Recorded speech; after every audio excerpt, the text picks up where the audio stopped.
In this episode, I hop my Minmus lander to as many biomes as I can. Virbree assumes control from a KOS script while Jebediah lets it ride while he, Madby, and Bob head off to the moon. All of this and more is coming up right now.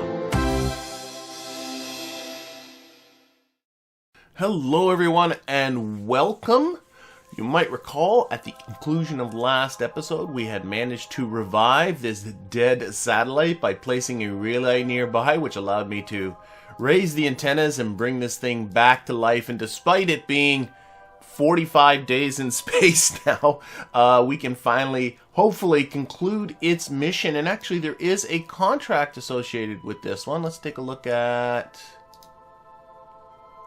our missions here. This is it, Minmus 2, and it's simply to transmit some science from the surface, which hopefully should be easy enough. We got a number of science experiments on here. We're going to transmit everything that we can, and in fact, this thing has, what do we got? 1,270 meters per second of delta V in it. I'm hoping to do quite a number of biome hops, to hop from one biome to another and transmit as much science as we possibly can, because this is about science, because I do have a Duna window coming up. This is the limit I gave to myself here on 16 days, but actually the thing's already built. All we got to do is unlock the appropriate antennas, refit this thing with the antennas. We'll be ready long before this 16-day deadline that I gave myself, so that's going to be great. Maybe this thing might be the thing that puts me over the top. I need 90 science, and right now, how much science do I have? 44 science. I don't know. You might think, oh, that should be easy to get that much off of the surface of Minmus, but with Kerbalism, it's all the science has been nerfed, and there's just more science, but each of them is worth less, and it's a little bit less predictable. And by the way, you might be confused. I'm talking about Duna so much because of this quickly closing window that I have, this window of opportunity to get myself to Duna. But the title of this whole series is Expedition Eve. And that's what the main goal of this thing is to get ourselves to Eve. But the Eve window here, we'll use the mission, the transfer window planner. The Eve window is quite a ways away. There we are. There's our nearest. You know what? Why don't I copy that to Kerbal Alarm Clock as well? Close that. So there's our Eve window, and it's in 311 days. So we got a lot of time to get ourselves ready for Eve. Not as much time to get ourselves ready for Duna. Anyway, let's get this thing down to the surface, and we're going to need to pick ourselves a landing spot. And what's really nice is I now have these relays. Although this thing can communicate with the KSC directly through the various ground stations, what's nice in this situation is, notice I want to land on the light side, but notice that most of the illuminated side of Minmus is actually in the communication shadow of Kerbin, but that is not going to be a problem thanks to the 3 relays that we put up here in the end of last episode. And oh gosh, yeah, I can't time warp any faster than this. So let's see here. Why don't we start with this one? This one might be a different set of flats than this one. And then we'll kind of chase the sun going around. Yeah, let's do it right here. So let's put ourselves onto the retrograde vector right now.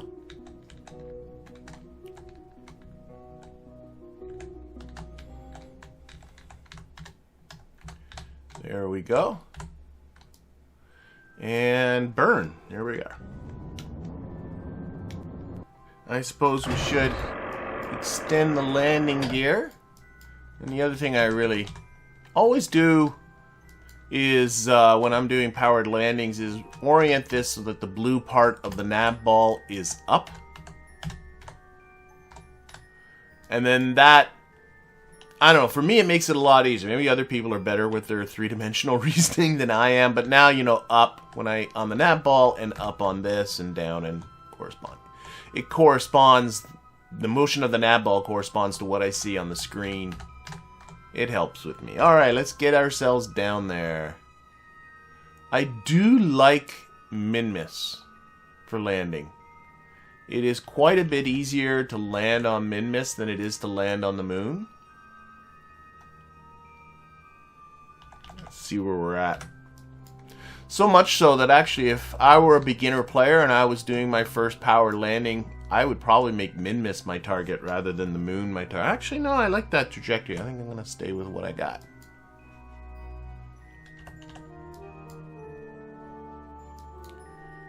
It's because the gravity is so much less, so you fall less quickly. Gives you time to kind of think about what you're doing a little bit more. Oh, I should switch this, of course, to surface altimeter. Radar altimeter, I believe, is what we are. And I think anywhere in this plane here is going to be fine. Well, I do have the biome thing on Kerbal Engineer. I'm right now over lowlands. You know, maybe kind of hopping back to here, and I don't know. We'll see what we do. Probably lowlands just on the other side of that, too. We'll see. One thing at a time. Don't get ahead of myself. And I'm going to orient myself so that I'm right on the horizon. And our main objective here is just to kill off our horizontal velocity. And Kerbal Engineer is giving me my horizontal velocity here. So I can just look at that. If you don't have Kerbal Engineer installed, you can just watch the retrograde icon here. When you get it to the top of the Navball, your horizontal velocity is 0. Alright, just wait until I'm guaranteed to be over the flats. Landing on the flats is always great because they're flat. Not a lot of thrust from the teeny tiny little ant engine, but enough.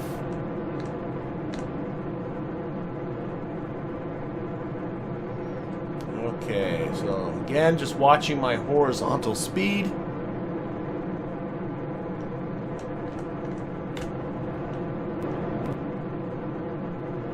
When it gets close to 0, we're going to cut this. You can see actually visually over the how our speed is zeroing out.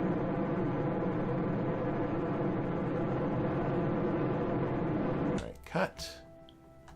We'll come up here. You can just sort of herd this guy right to the top. That's good enough. We're pretty much going straight down. I do have suicide burn indicator going, so I do want to also pay attention to that, especially when you're working with low thrust, because sometimes it can be deceptive with different vehicles how long.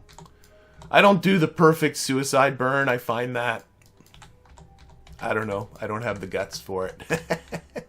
But I'll let us fall a little bit. We're about, there we go, 1.5 kilometers from the bottom, from the ground.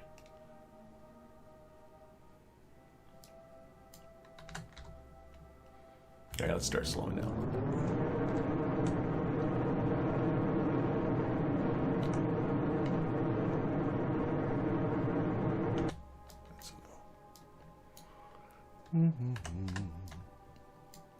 And the slow descent to Minmus's surface.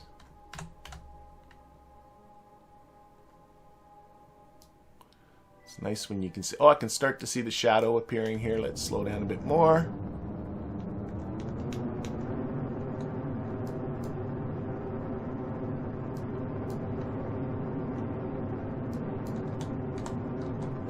And as you're slowing down, I'm also just keeping that retrograde icon towards the top of the Navball.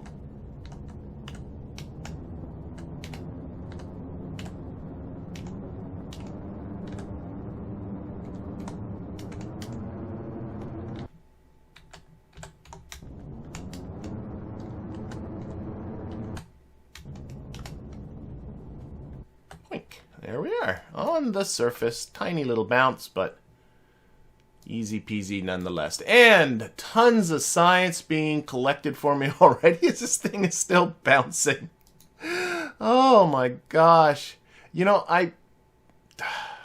spring dampener. This is silly. Dampener strength. Make those string... There we go. That's better. It's on a pogo stick there.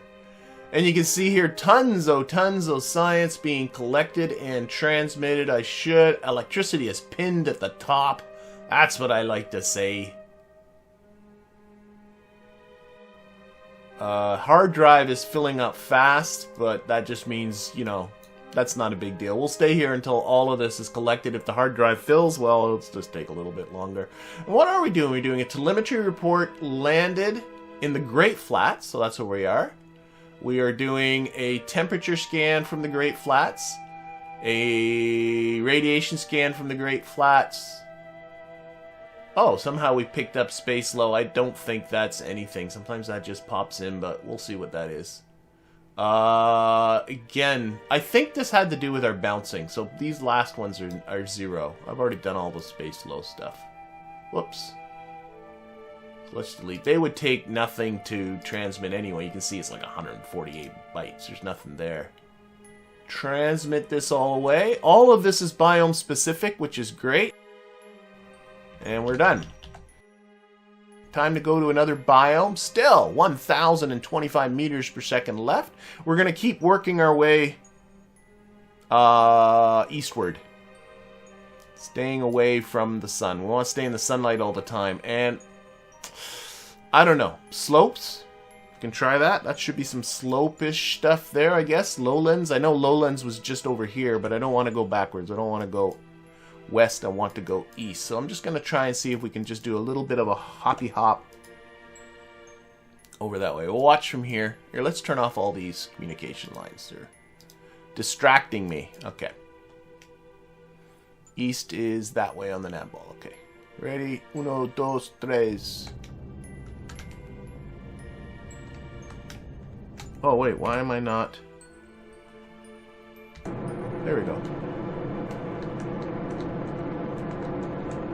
Wasn't given enough thrust, that's all.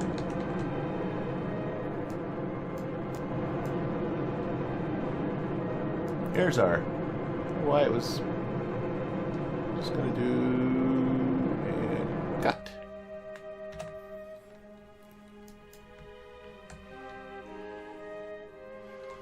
And this time I'm just gonna follow that retrograde. Of course, we're going up. Oh, let's turn the camera so we're facing the way we're actually going.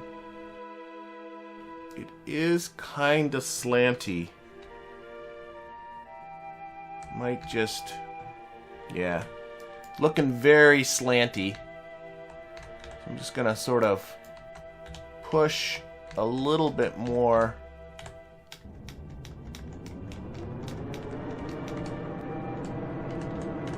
into this region here.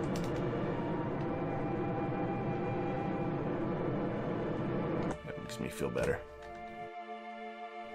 Gotta be careful. The suicide burn distance indicator can be very deceptive because it assumes the terrain below you is flat. I'm pretty sure, which doesn't know what's coming up. So when you're coming up on hills like this can be very deceptive. It's pretty easy to just slam right into the side of a hill, though I think we're pretty good. Alright, I'm going to try and aim for around here someplace.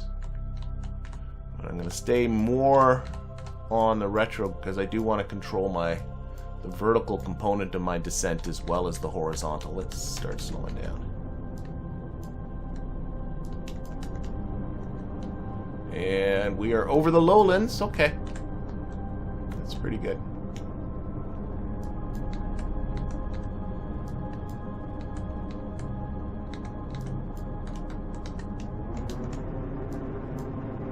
Yeah, let's kill off horizontal velocity.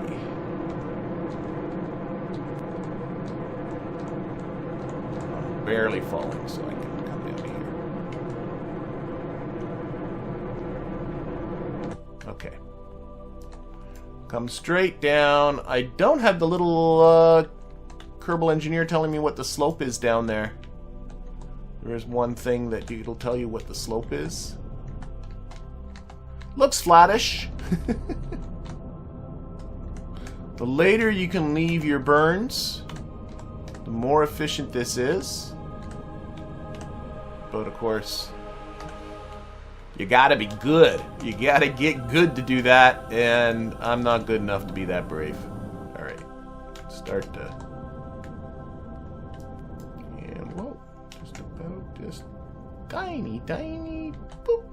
There we go, and no bouncy this time, and there we go! Most science! Most science for us. Alright, transmitting now complete. 128. Oh, this is being a gold mine. Alright, I'm hoping to get maybe 2 more biomes out of this. We'll see how it goes. Now, the next one... which way should we go? I guess to this flat zone here. I'm hoping that that's another bit of flats. Maybe just one, considering the distance we have to go. What if I went to this highland up here? Maybe that's a better idea. Up to this plateau. That's got to be something different. That can't be lowlands. Right? Right. Right. So what I'm going to do, where am I going? I'm going kind of southeast, aren't I?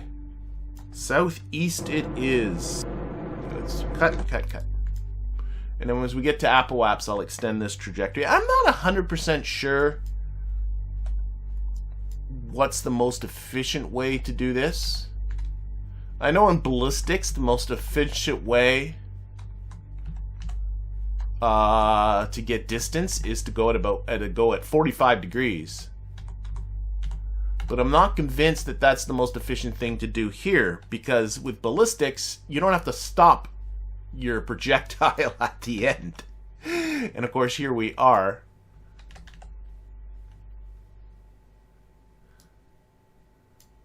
And I would think not getting your apoapsis up too crazy high. Even now, I think it probably is up a little too high. Would be a good thing. Because the higher you put your apoaps, I don't want to go north a bit too. Maybe about here. The higher you put your apoaps, you know, the harder you're going to come down, I would think. Let's see if we can extend this trajectory. Alright. Oh, I am clearing that hill. Got a big hill. What is our biome here? Lowlands. We just did lowlands. We want to be someplace else other than lowlands. If this is lowlands on top of this plateau... Okay, highlands now. That's what I want to see. I was going to say, if this was lowlands on top of this plateau, I would have been plenty peeved. Midlands now. Midlands is just as good as highlands. I can live with Midlands. Actually, I don't know. Let's just keep going. Let's keep an eye on it. Keep going with what I'm doing now. I don't want to change plans mid-course, but if this is... I don't know. Would it have been... I might pop back this way rather than pop into those flats. If I have the fuel to go for it, that is. Okay, I do have to pay attention to. We are kind of falling, and we're only about 1.5 kilometers above. Let's... Yeah, let's... it looks a little slopey below me. I want to get down into... Well... I'm too indecisive. Okay, we're down. No, it's not that slopish. It's pretty good. Dang, we're still in lowlands. No! No. How can this be lowlands? Alright, shoot! I wasn't paying attention to the biome. How can this be lowlands? Okay, so no science here. Okay, it was midlands. Just to the north and east of us. So let's pop northeastward. This is definitely going to end it. I got 411 meters per second left. I should be able to move a short distance with that, but I might not be able to get another one out of this. Oh well. Let's see here. We were going southwest, so northeast. North and east is that way. Yeah. I don't know. I don't think the Navball and that's matching up. Okay, so let's punch this. Northeast is this way.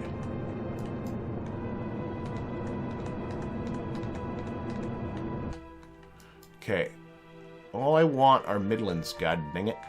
That's my trajectory like. I'm not going very far, that's for sure. No, definitely want to go further than this. Come on.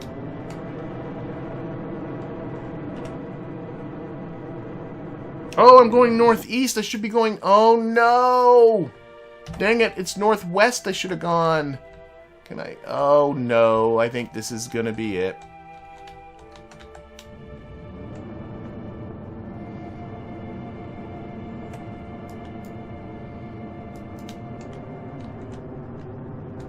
What a dope. Okay. What am I doing? I'm pointing southwards. I don't want to go south. Oh, I'm completely botching this now. Ah, shoot. There. Okay. But I think... Okay, let's get up. What's my Apple apps is at? Oh my god. You rockhead.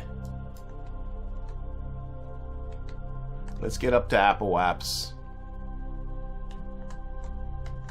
Oh, I completely messified that, didn't I? We're not kind of, sort of... I want to go this way. So what I'll do is I'll get to Apple apps. Get my velocity down. Oh, you knucklehead. Okay, look at it from here.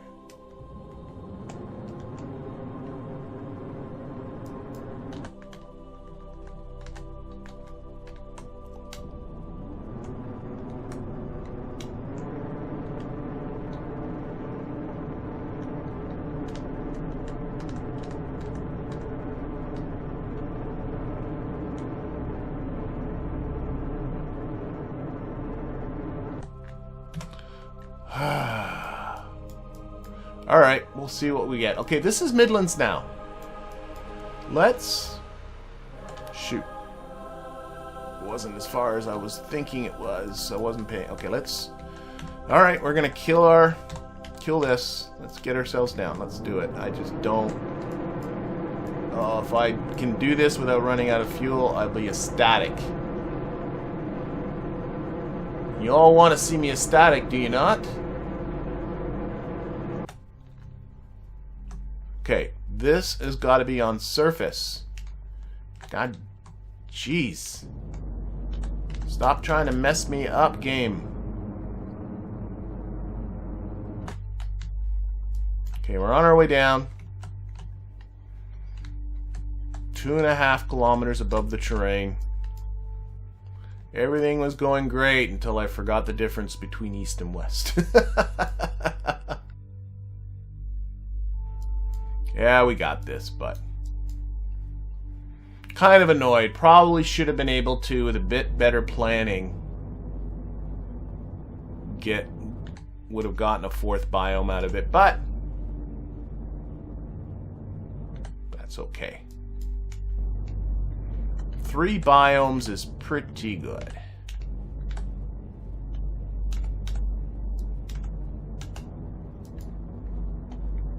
Let's not get ahead of ourselves. Still gotta put this down, don't I? Whoa, whoa, whoa. Little upsy there. Don't need no upsy. Okay. Ooh, little slopey, but... Oh! This is why I love KSP. See what's happening here? These guys are off. But the reaction wheels in the probe body are actually enough to keep it like in its orientation in space. And you know what? I'm gonna live with it. Ah, you can see 81 meters per second left. The fuel gauge is like right. You can just barely see the fuel left in there. Clearly no more hops to be had. But we'll transmit away this science, get ourselves back to the KSC, and unlock those antennas. Wow, that was a lot of science. I really need to be putting more energy into science. And what do we want? We want antennas. Is it this one?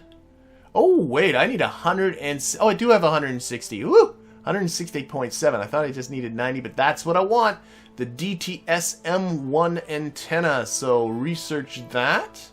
What other goodies are we going to get here? We're going to get a capacity upgrade on the materials bay.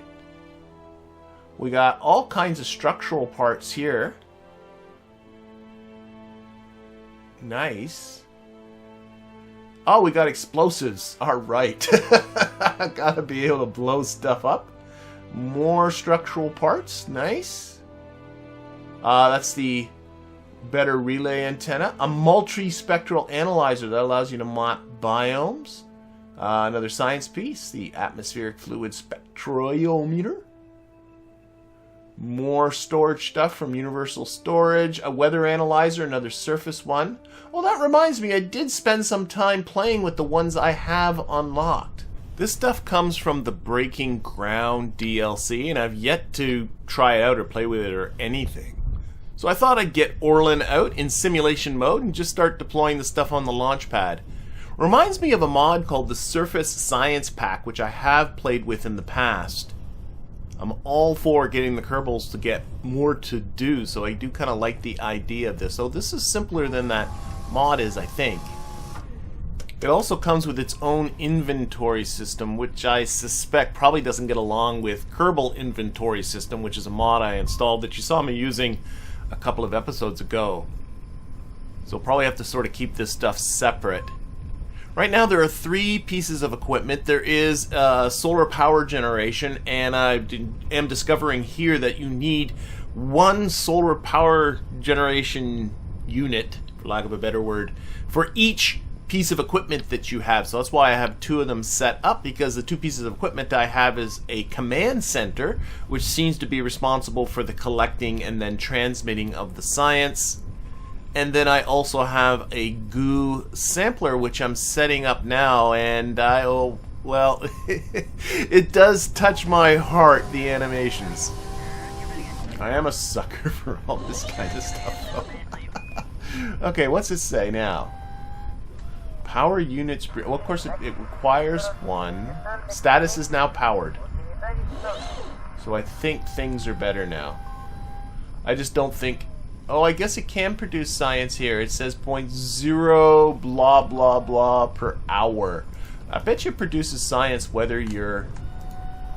And this is now total power needed 2, total power available 2. So my only guess is for every piece of equipment you need 1 of these. So this is now producing science at 0.0295 yada yada yada science points per hour, which is clearly not worth it. So the idea is to get this stuff to the moon. Or Minmus, or anywhere but here. But it seems to work. Okay, what's coming up in Kerbal construction time?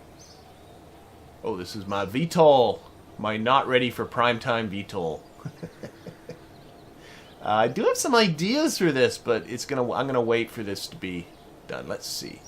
I do have quite a few things happening, but what was I doing? Oh yeah, I wanted to look at how long is this going to take. Precision engineering, just under 5 days. Alright, in the meantime though, the P1B is sitting on the pad. I got to do me a bit of a crew rotation. And we are off, and you can see our crew here is Virbree and Orlin. And actually, I don't know why I put Orlin on here. Now that I'm thinking about it. Virbree I'm going to leave up in space with Bill. Bill's going to remain in space. Bill has been in space for quite some time. They've done their 30 days in space, him and Lieutenant Dan. And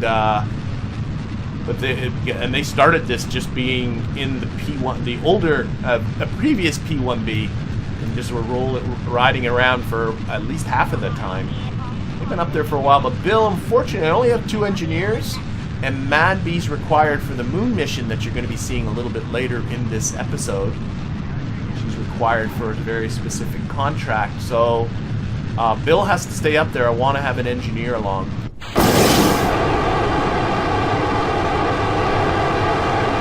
We're getting a little bit of a wobble going. What? Why? Why? Okay, let's...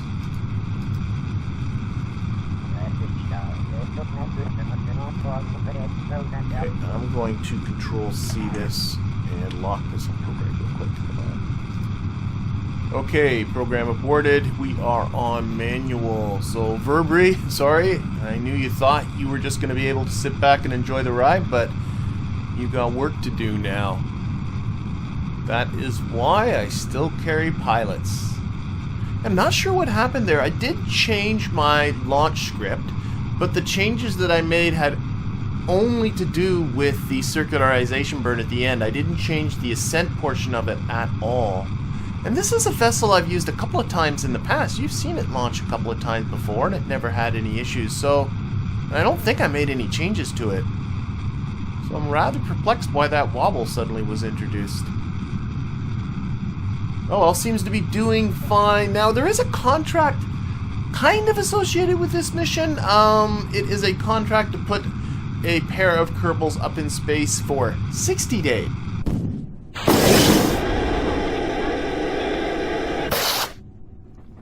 Oh crap, Zed. Oh jeez. Yeah, when I aborted the program, of course, it returned to the state it was on the launch pad. This just keeps getting better.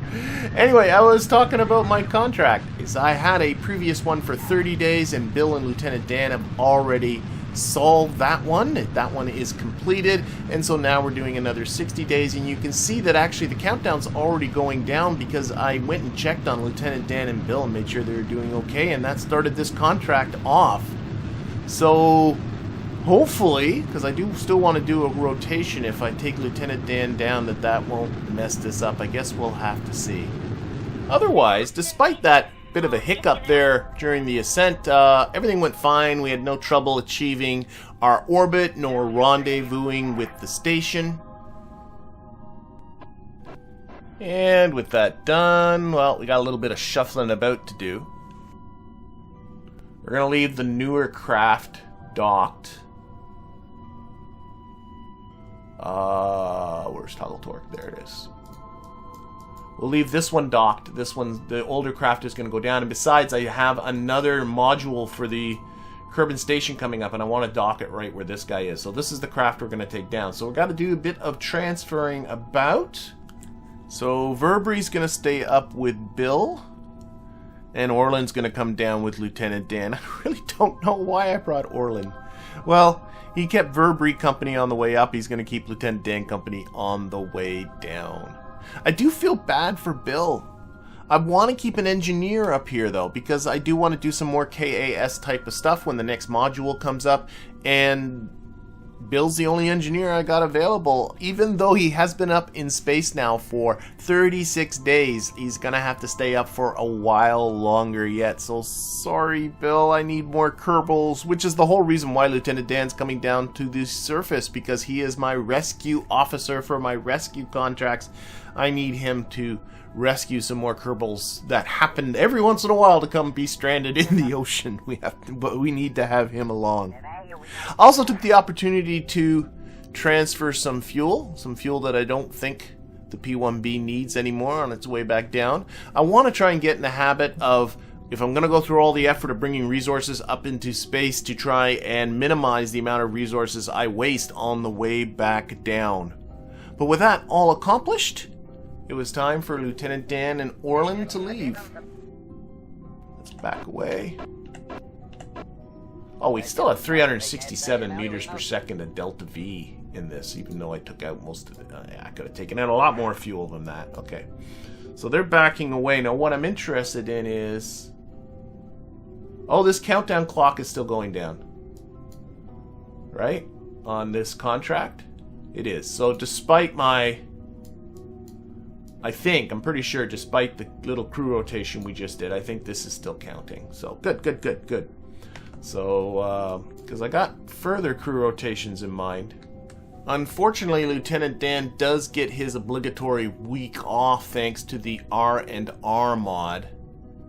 So it'll be a little bit before we get to increase our Kerbinaut ranks. But either way, no trouble getting these two back down to the surface.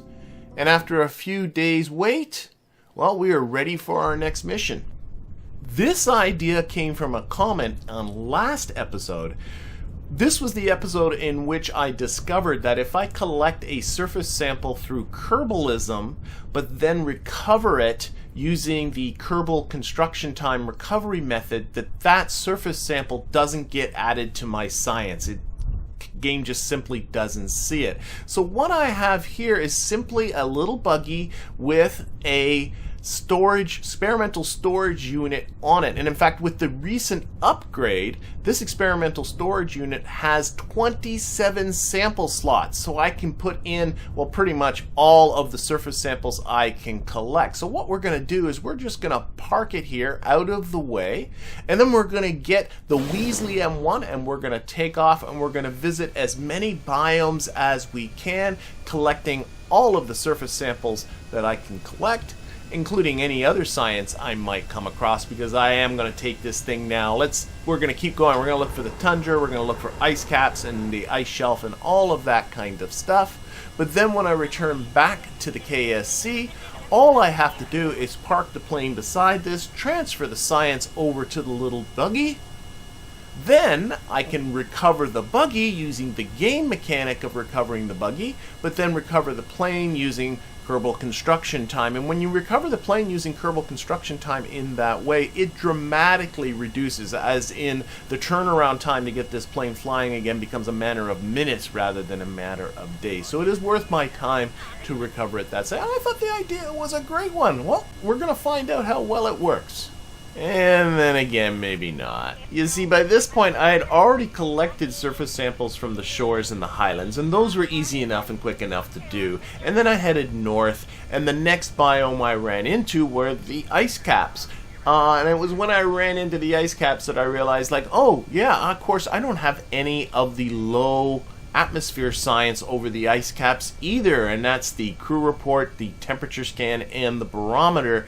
And that bloody barometer takes over 20 minutes to collect, so that's flying around in circles over the ice caps, because I don't want to get too far away from the other biomes, for over 20 minutes of game time. And yes, I can do the physics warp, but warping at more than 2 times speed while flying at a low altitude and turning is a little bit, it's not, a little bit uncomfortable.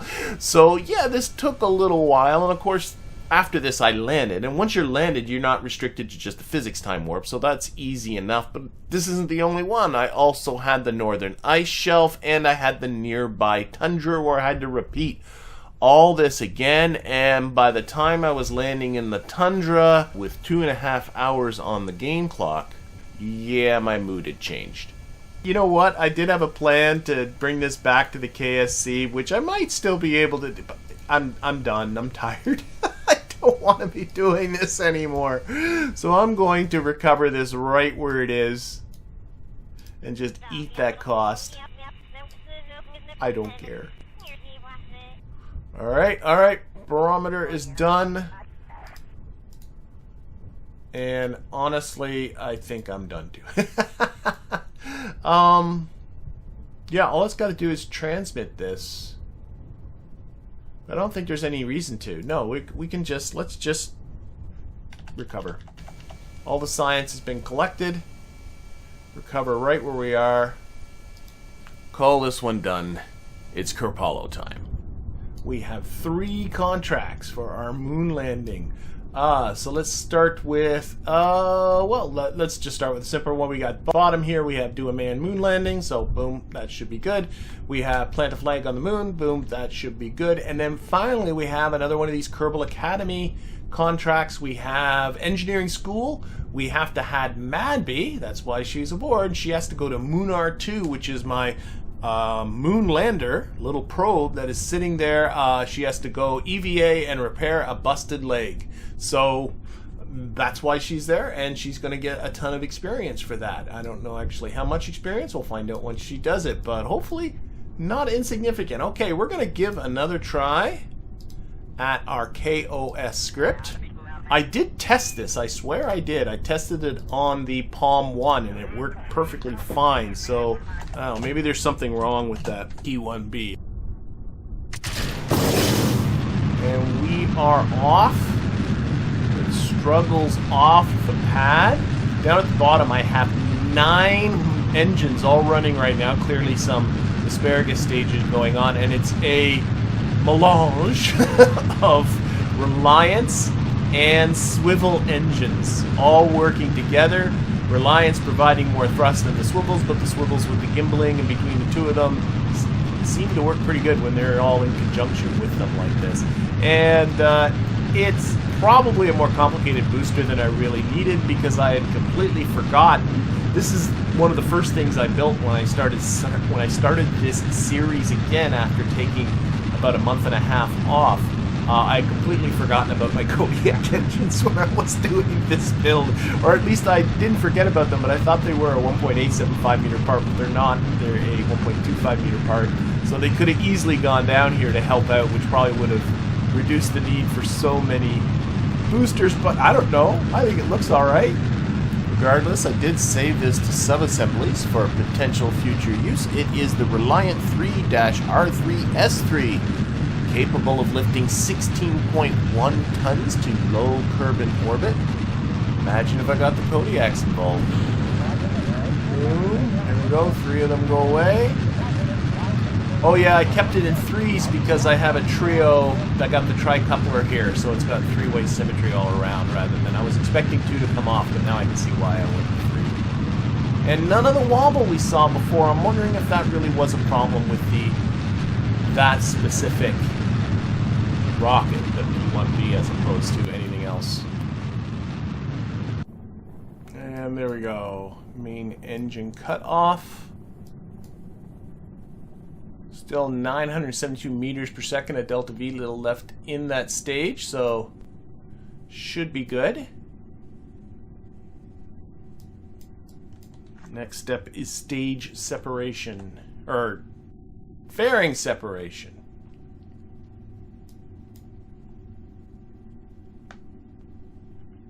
Coming up the fairing separation here. Again, I did, because I only have 1.25 meter fairings are my biggest ones. This one is upside down. I found that the best way to get some nice width out of that fairing. And so it's attached to the back of that nose cone, which should fire off. There it goes. Nice. All right, let's put the lights on too. And so far, although I made a change to this script, well, I'll show it to you once we are in a nice stable orbit. None of that changed. The ascent part is all exactly the same. None of that is new. Oh, we're deployable equipment. There's our Communitron just extended there out of this universal storage cylindrical fairing, which actually opens really nice. I don't know if you saw the animation for that. Okay, so we should be making a maneuver node. Boom. So I added in a bit of feedback here to the user. We're going to be starting this burn in 53 seconds. So one of the things I did is I got rid of the it is a simpler version of my maneuver node executor that's going to execute this maneuver. It doesn't deal with staging. That's the main thing, because I'm just realizing with all my boosters now, the last insertion is always going to be done on a single stage, so I don't have to worrying about staging, and that simplified the program quite a lot. And that's right there fixed the problem with that you saw last episode with that crappy insertion with the Palm 1. The other thing that it does is it takes a look at the thrust here and limits the thrust to weight ratio down to a maximum of 1.8. So if the thrust to weight ratio at full thrust is more than that, it won't go to full throttle. You can see it didn't go to full throttle, so it's doing what it should be doing.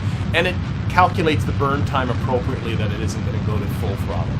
And then that way we're not pulling a ridiculous quantity of G's during these insertions, which is completely unnecessary and I think does affect the accuracy of the insertion. Other than that, it's exactly the same. And I'll show you the code for that once this is all done, but I can see here that this is pretty much, well, not pretty much, a few seconds more to do. It still reduces the throttle in the same way for the last several seconds. There it goes.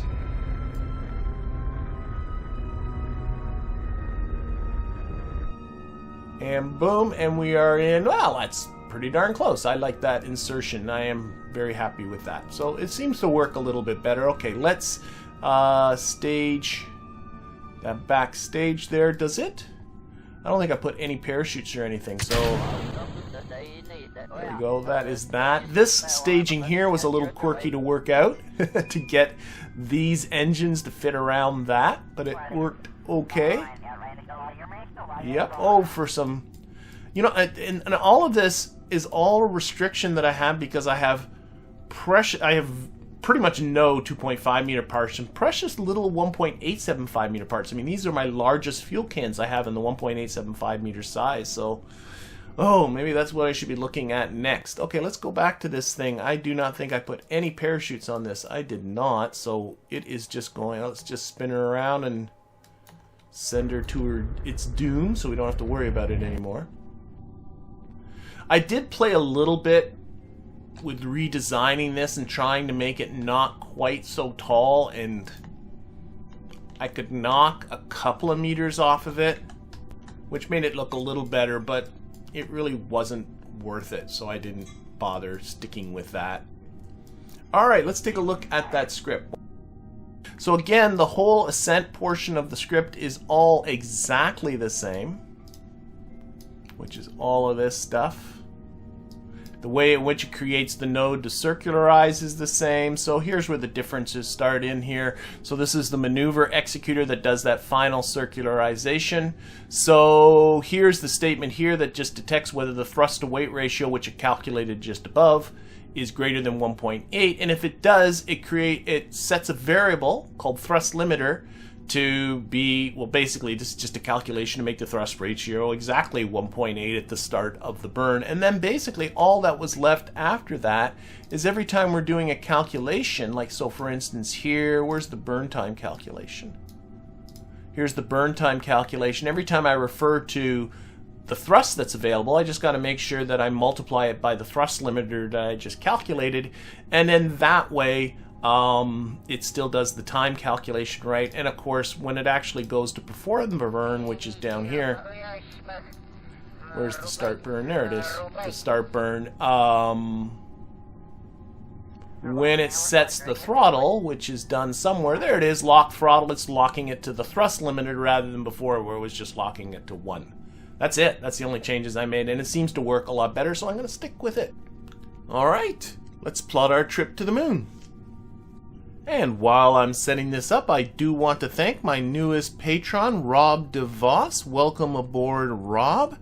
And if you would also like to become a patron, there is a link down there in the description. And one of the rewards I do offer is free access to all of my craft files and all of the KOS files that you see in this series. Alright, how are we doing with this burn? Now I do have to put myself down by Moonar 2, which you can see there to the right side of the moon. Inconveniently in the dark. I'll deal with that when we're out there. But I do have to think about an orbit that will end up eventually at least going over it. Thankfully, I landed the thing pretty close to the equator. That's fine. It looks like it's even a smidge inclined, which actually is probably a good thing. If not, we'll do a minor correction en route. And with renewed confidence in my scripting abilities, the Moonar injection burn is being handled by my maneuver executing program. There goes our burn. Excellent.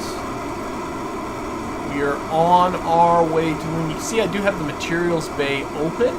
We are collecting some materials bay science in space near Kerbin. A materials study, I think, takes up 4 slots. We have 12 available, so I can only do 3. And now I'm thinking about it, this really doesn't make sense that I'm doing this one. I should wait till I'm in the moon. So we'll end up, yeah, let's actually turn this off. Let's stop this. There we go. And dump it. There we go. Okay, we'll wait till we're in the moon. We can do high space, low space, and on the surface of the moon.